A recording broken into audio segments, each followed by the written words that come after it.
সুপ্রিয় শিক্ষার্থীবৃন্দ, আশা করি সকলে ভালো আছো। কোভিড-19 কালে তোমাদের স্কুল অনেক দিন বন্ধ আছে। তোমাদের অনলাইনে ক্লাস শুরু হয়েছে। মাধ্যমিক পর্যায়ে নড়াইল জেলার অনলাইন স্কুলের পক্ষ থেকে তোমাদের সবাইকে স্বাগত জানাই। আমি উন্নতি রানী বাগচি, সহকারী শিক্ষক, মিরাপাড়া মাধ্যমিক বিদ্যালয়, নড়াইল সদর, নড়াইল। প্রিয় শিক্ষার্থীবৃন্দ, তোমাদের আজ নবম ও দশম শ্রেণীর বাংলা দ্বিতীয় পত্র বিষয়ের সমাস সম্পর্কে আলোচনা করব। সমাস, আজকে যে বিষয়গুলো সম্পর্কে বিস্তারিত আলোচনা করব সেগুলো হচ্ছে: সমাস কি, সমাস কি,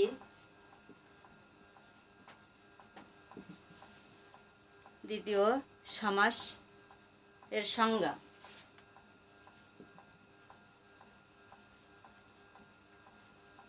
সমাসের সংজ্ঞা, সমাসের প্রকারভেদ।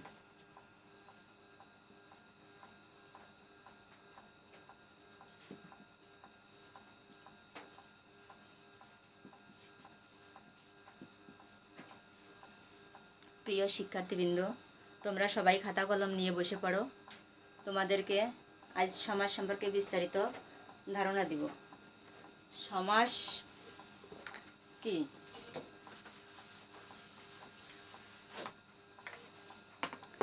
অর্থ সম্বন্ধ আছে এমন কয়েকটি পদ মিলে একসঙ্গে যুক্ত হয়ে একটা নতুন শব্দ গঠনের প্রক্রিয়াই হচ্ছে সমাস। তোমরা বন্ধুরা, শিক্ষার্থী বন্ধুরা, তোমরা খাতায় লিখে নাও। সমাস অর্থ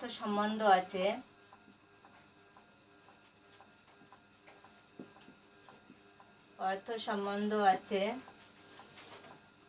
এমন একাধিক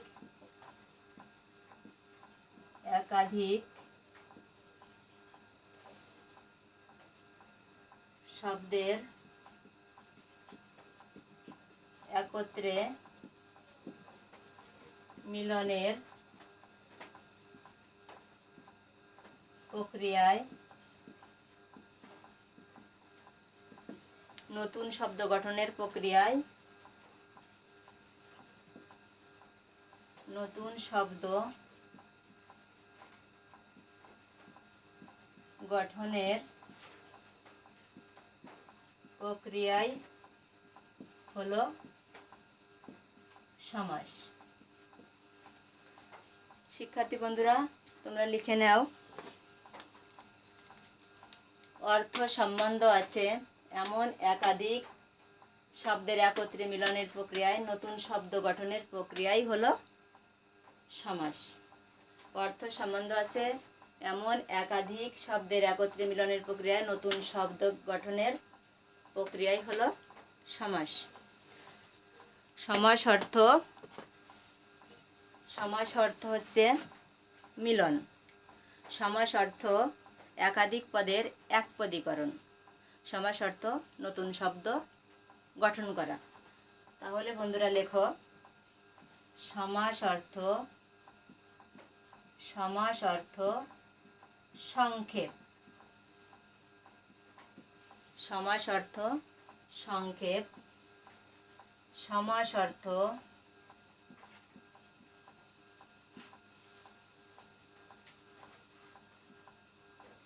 বহু পদের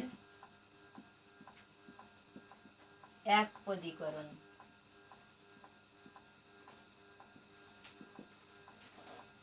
সমাস অর্থ মিলন।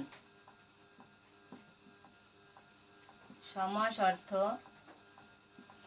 মিলন। সমাস অর্থ নতুন শব্দ গঠন করা। সমাস অর্থ নতুন শব্দ গঠন করা।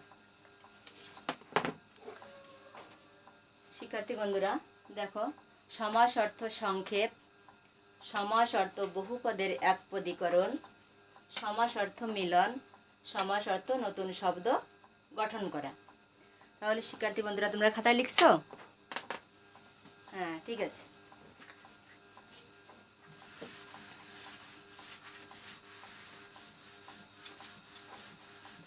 আমরা সমাস কি এটা সম্পর্কে জানলাম। যেরকম নীল যে আকাশ, নীল যে আকাশ, আকাশ এক পদে পরিণত হয়েছে, এটা হচ্ছে নীল আকাশ, নীল আকাশ।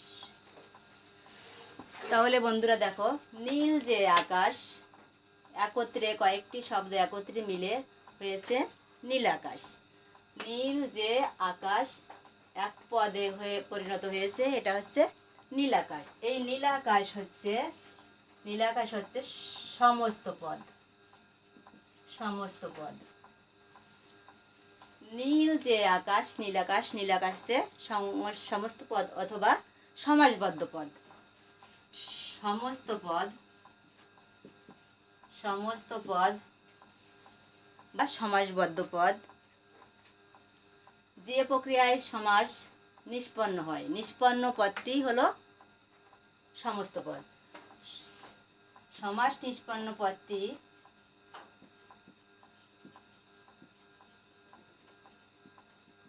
সমাস নিষ্পন্ন পদটি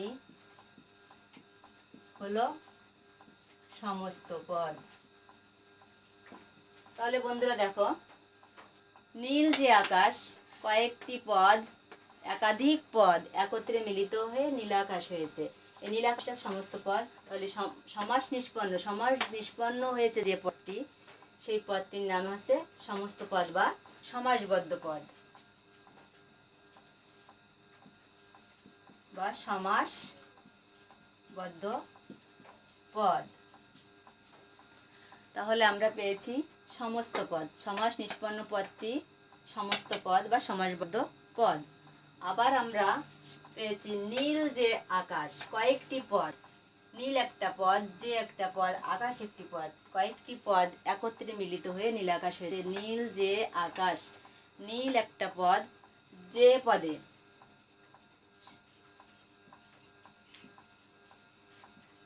সমস্যমান পদ কাকে বলে? শিক্ষার্থী বন্ধুরা দেখো, সমস্ত পদ নিষ্পন্ন হওয়ার জন্য যে পদগুলো ব্যবহৃত হয়েছে, সমাস নিষ্পন্ন পদটি ব্যবহার করা হয়েছে, তাকে বলা হচ্ছে সমাসবদ্ধ পদের। যে কয়টি পদ মিলে, যে কয়টি পদ মিলে সমস্ত পদ হয়েছে, এর প্রত্যেকটিকে একসাথে বলা হয় হচ্ছে সমাসসমান পদ। তাহলে বন্ধুরা লিখে নাও, যে কয়টি পদে সমাস নিষ্পন্ন হয়েছে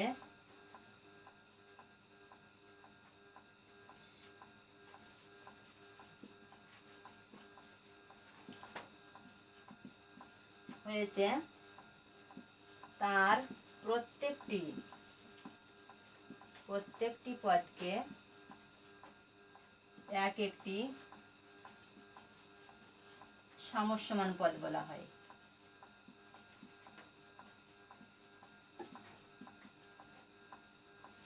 সমস্যমান পদ বলে।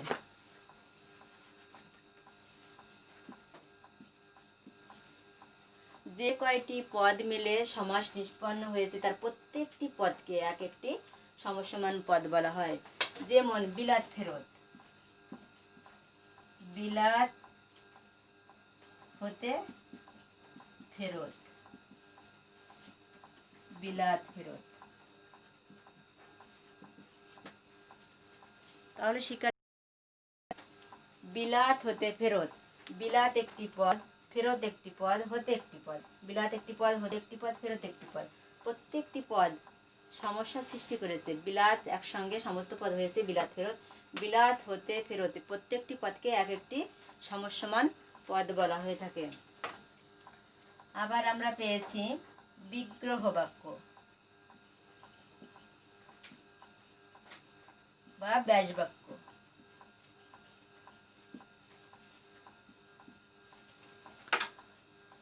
সমাসের অর্থ বোঝার জন্য, সমাসের অর্থ বোঝার জন্য আমরা সমস্ত পদটিকে ভেঙে সমাসের অর্থ বোঝার জন্য সমস্ত পদটিকে ভেঙে যে বাক্যাংশ পাই তাকে বলা হয় ব্যাস বাক্য বা বিগ্রহ বাক্য। হ্যাঁ বন্ধুরা, তাহলে লেখো সমস্ত পদ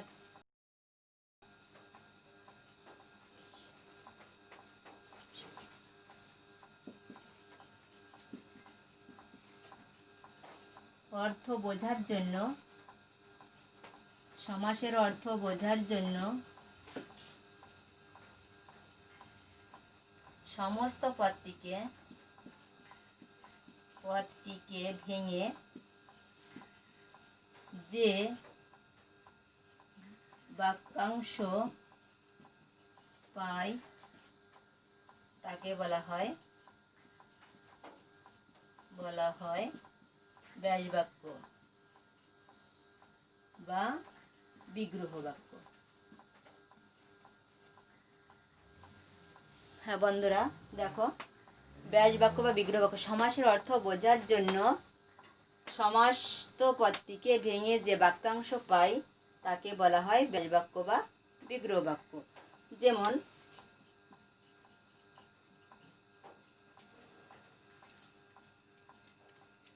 সিংহ চিহ্নিত যে আসন, সিংহ চিহ্নিত যে আসন সিংহাসন। বন্ধুরা দেখো এখানে সিংহ চিহ্নিত যে আসন, এই সমস্ত পদটিকে ভেঙে আমরা পেয়েছি সিংহ চিহ্নিত যে আসন, এই একটা বাক্যাংশ পেয়েছি। এই বাক্যাংশটাকে বলা হয় ব্যাস বাক্য বা বিগ্রহ বাক্য।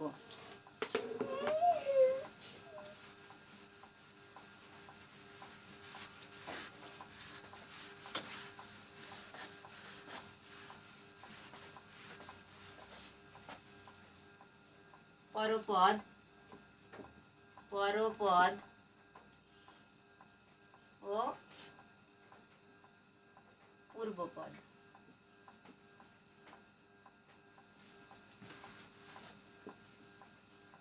পূর্বপদ ও পরপদ।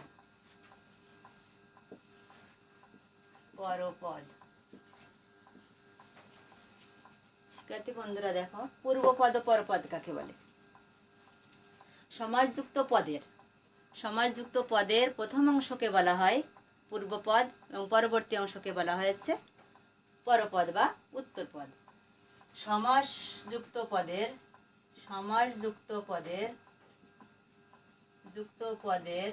প্রথম অংশকে বলা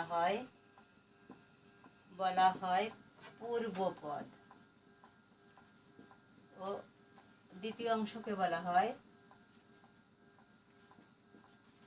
দ্বিতীয় অংশকে বলা হয়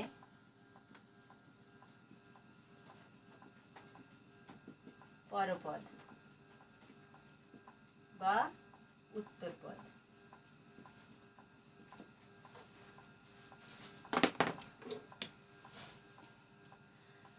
বন্ধুরা দেখো, সমাসযুক্ত পদের প্রথম অংশকে বলা হয় পূর্বপদ ও দ্বিতীয় অংশকে বলা হয় পরপদ। সমাসযুক্ত পদের প্রথম অংশকে বলা হয় পূর্বপদ, দ্বিতীয় অংশকে বলা হয় উত্তরপদ বা পরপদ। যেমন হচ্ছে রাজার কুমার।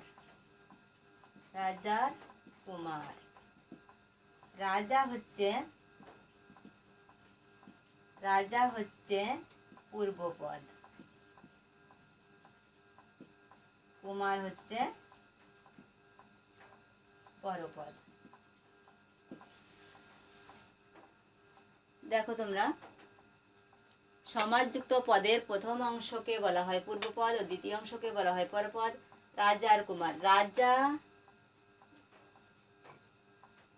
পূর্বপদ, কুমার হচ্ছে পরপদ।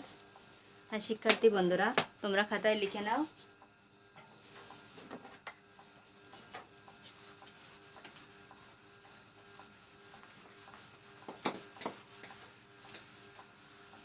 তাহলে আমরা কি পেয়েছি? সমাসকে ভেঙে আমরা তিনটি অংশ পেয়েছি। একটা হচ্ছে সমাসের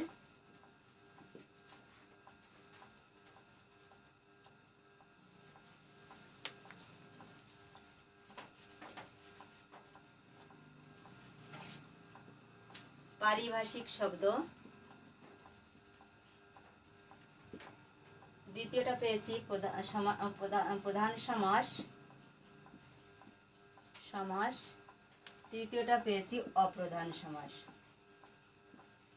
অপ্রধান সমাস।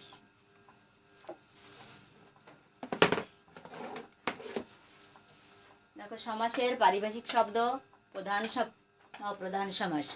সমাসের পারিভাষিক শব্দগুলো আমরা পেয়েছি, তাহলে কি কি সমাসের পারিভাষিক শব্দ পেয়েছি? সমস্ত পদ, 2 নম্বর পেয়েছি ব্যাস বাক্য, 3 নম্বর পেয়েছি সমসমান পদ, 4 নম্বর পেয়েছি পূর্বপদ ও পরপদ।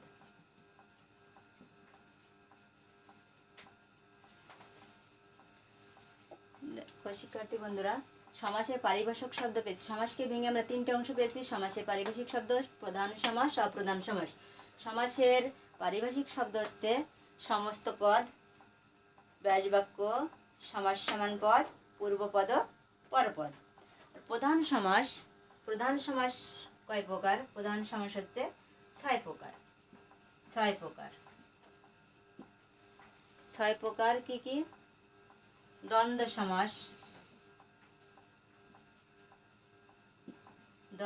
সমাস, কর্মধারয় সমাস,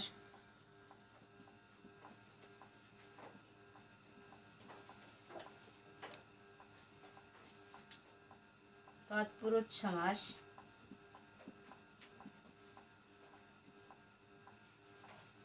দ্বিগু সমাস,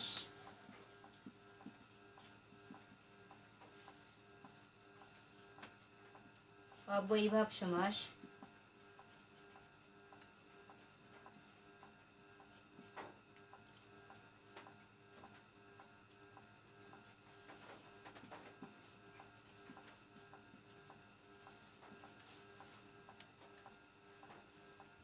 দেখো শিক্ষার্থী বন্ধুরা, সমাস 6 প্রকার।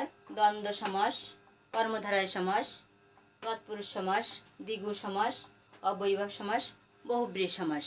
তাহলে আমরা সমাস থেকে আমরা পেয়েছি সমাসের পারিভাষিক শব্দ 4টি। সমাসের প্রধান সমাস হচ্ছে 6 প্রকার, অপ্রধান সমাস 4টি। প্রাদি সমাস,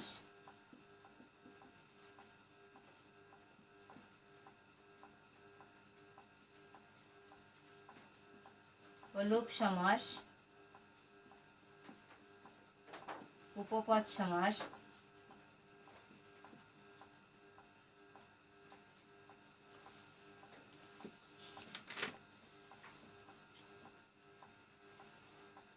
নিত্য সমাস। দেখো শিক্ষার্থী বন্ধুরা, তাহলে সমাসকে আমরা 3টি অংশে ভাগ করেছি। সমাসের পারিভাষিক শব্দ, সমস্ত পদ, ব্যাস বাক্য, সমসমান, পূর্বপদ, পরপদ। প্রধান সমাসকে 6 ভাগে ভাগ করেছি। দ্বন্দ্ব সমাস, কর্মধারয় সমাস, তৎপুরুষ সমাস, দ্বিগু সমাস, অব্যয়ীভাব সমাস, বহুব্রীহি সমাস। আর অপ্রধান সমাসকে আমরা 4টি ভাগে ভাগ করেছি। প্রাদি সমাস, অলোক সমাস, উপপদ সমাস, নিত্য সমাস। তাহলে শিক্ষার্থী বন্ধুরা, আজ এই পর্যন্ত। সবাই ভালো থেকো, সুস্থ থাকো, ঘরে থাকো। অনলাইনে ক্লাসগুলো তোমরা উপভোগ করো। সবাইকে ধন্যবাদ।